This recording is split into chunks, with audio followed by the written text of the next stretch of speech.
Welcome to Talk Law Radio with attorney Todd Marquardt of the Marquardt Law Firm at marquardtlawfirm.com. Welcome back to Talk Law Radio. I'm Todd Marquardt. Today we've been talking about family, fortune, and fallout.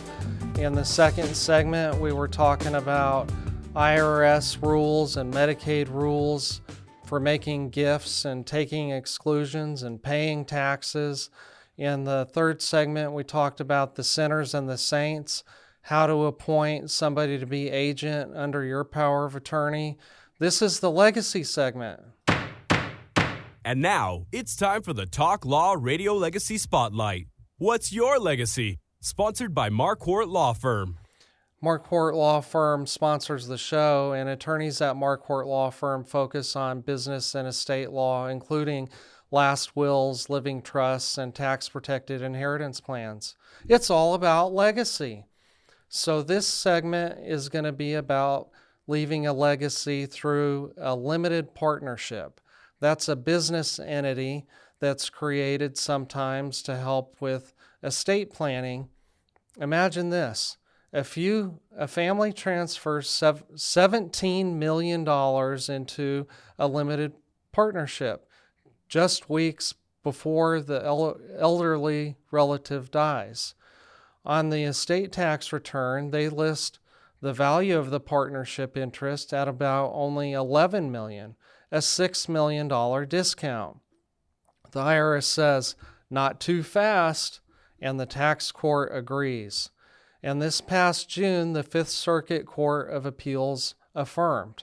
Welcome to Talk Law Radio. Today we're looking at a real-world case study of one of the most popular and most heavily scrutinized estate planning tools, the family limited partnership.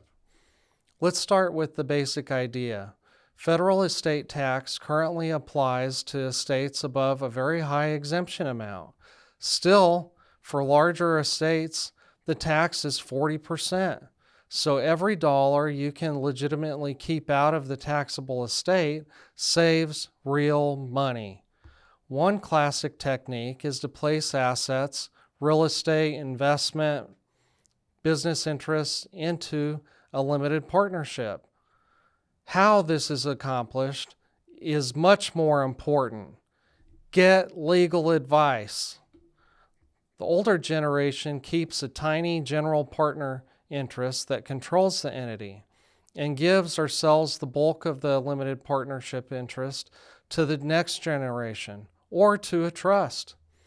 Because limited partner interests lack control and marketability, appraisers often apply substantial valuation discounts, sometimes 20, 30, 40%. You have to do this under the care and advice of attorneys, accountants, appraisers, and financial advisors. The theory is that the estate only includes the discounted value of the partnership interest, not the full value of the underlying assets. Congress and the courts have long recognized that these discounts are available if the partnership is real. The key statute is Internal Revenue Code Section 2036. It pulls transferred assets back into the gross estate unless the transfer was a bona fide sale for adequate and full consideration. Courts interpret that to mean the partnership must have a substantial non-tax purpose, something more than just reducing estate taxes. Now we're going to talk about the estate of Ann Milner Fields. Mrs. Fields was a successful businesswoman who had run her late husband's oil business for decades. By 2011, she was diagnosed with Alzheimer's. Her health declined steadily. Her great-nephew, Brian Milner, a financial professional she had mentored, held her power of attorney and was named executor of her will. In May 2016, Mrs. Fields' condition took a sharp turn for the worse.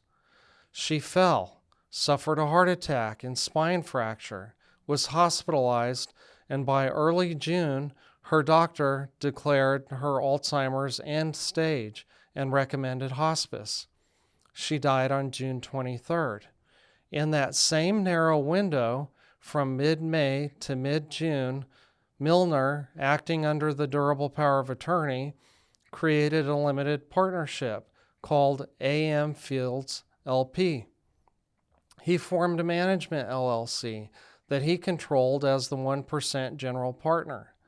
Mrs. Fields, through Milner, contributed roughly $17 million of assets. Memberships in 2 LLCs she owned, a tree farm, bank stock, and nearly $10 million from a brokerage account. The partnership agreement gave her a 99.994% limited partnership interest. After her death, the estate tax return reported that limited partner interest at only about $10.9 million. The difference, roughly $6 million, was claimed a valuation discount. The estate tax bill was reduced accordingly, but the IRS audited, dun dun dun, applied Section 2036, included the full value of assets, and added a 20% accuracy-related penalty. And the tax court upheld both the deficiency and the penalty. On June 8, 2026, the Fifth Circuit panel affirmed the decision. The only real issue on appeal was whether the transfers were qualified as a bona fide sale. The court treated that as a pure factual question. Did objective evidence show a substantial non-tax purpose that actually motivated the partnership? This is important, so listen up, sharpen your pencil, get your pen out, and take some notes here. Did objective evidence show a substantial non-tax purpose that actually motivated the partnership? The estate offered 3 reasons. First, the power of attorney had succession and management problems.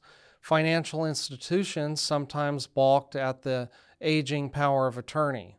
It was a very old document. And the successor agents, Milner's sisters, supposedly weren't comfortable handling the finances. Second, the assets needed to be consolidated and streamlined under expert management. Third, the partnership would protect against elder financial abuse.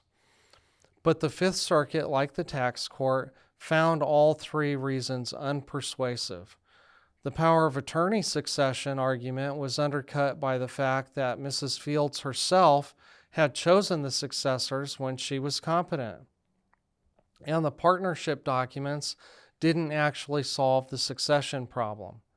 As for institutional resistance, Milner had just used that power of attorney to move $17 million in a matter of weeks with no apparent difficulty.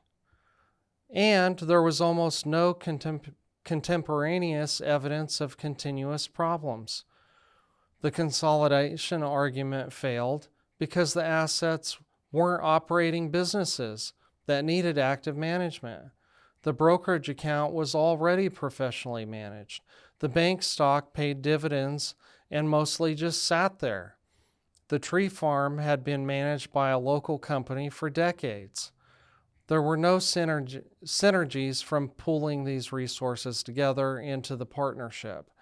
The elder abuse protection claim was weakest of all. The 2 documented incidents had occurred in 2011 and 2013, years earlier.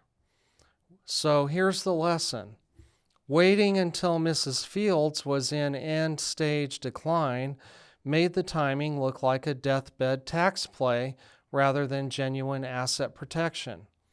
The court also listed a series of troublesome facts: the extremely compressed timeline, the complete absence of any partnership discussion until her health was failing, the email from the estate planning attorney seeking a deeper discount, the fact that Milner signed on both sides of every transaction while Mrs. Fields was incapacitated, and that the transfers left the estate short of liquid cash to pay the specific bequests in the will. In short, the non-tax reasons looked like after-the-fact justifications, not actual motivations. Section 2036 of the Internal Revenue Code therefore required inclusion of the full asset values. On the penalty, the court held that a $6 million valuation drop should have looked too good to be true to a financial professional like Milner. Simply hiring professionals is not enough. If there's no evidence, they specifically advise that the discount treatment was proper. The reasonable cause defense failed. This is Talk Law Radio. I'm Todd Marquardt. Today we've been talking about family, fortunes, and fallout. In the second segment, we talked about gifting during your lifetime or waiting until after death. We talked about the tax implications, capital gains, stepped-up basis, carryover basis, and the Medicaid rules if you're trying to qualify for nursing home Medicaid. In the third segment, we talked about sinners and saints, how to choose somebody to be your agent under power of attorney. It's so important. It's one of the most important decisions you'll ever make. So make sure that it's correct and get advice from a lawyer. In this last segment, we talked about the limited partnership, valuation discounts, and what factors are important. I'm Todd Marquardt. This is Talk Law Radio. Tune in every Saturday morning and also Sunday afternoon. In fact, tune in tomorrow to hear about how the AI agent escaped from its sandbox. Stay tuned, or tune in later. I'm Todd Marquardt. Talk to you later. This has been Talk Law Radio with attorney Todd Marquardt, brought to you by the Marquardt Law Firm. You can learn more at marquardtlawfirm.com. And be sure to listen to the full Talk Law Radio show Saturday mornings at 11 on 9:30 a.m. The Answer. Most families don't realize they have hidden legal blind spots until it's too late. Wills, trusts, Medicaid planning, even protecting a business. These are the kinds of issues attorney Todd Marquardt helps uncover before they become problems. Todd is the host of Talk Law Radio, where each week he guides listeners through the legal challenges families, veterans, and business owners face, while showing them the practical steps to protect what matters most. Catch Talk Law Radio, Saturdays at 11 a.m. on 9:30 a.m. The Answer, 6:30 a.m. The Word, and now in Houston on AM 1070 and 103.3 FM The Answer, or anytime on YouTube. Planning isn't just about documents. It's about peace of mind, security for loved ones, and building a legacy that lasts. Don't wait for a crisis. Do it before you die.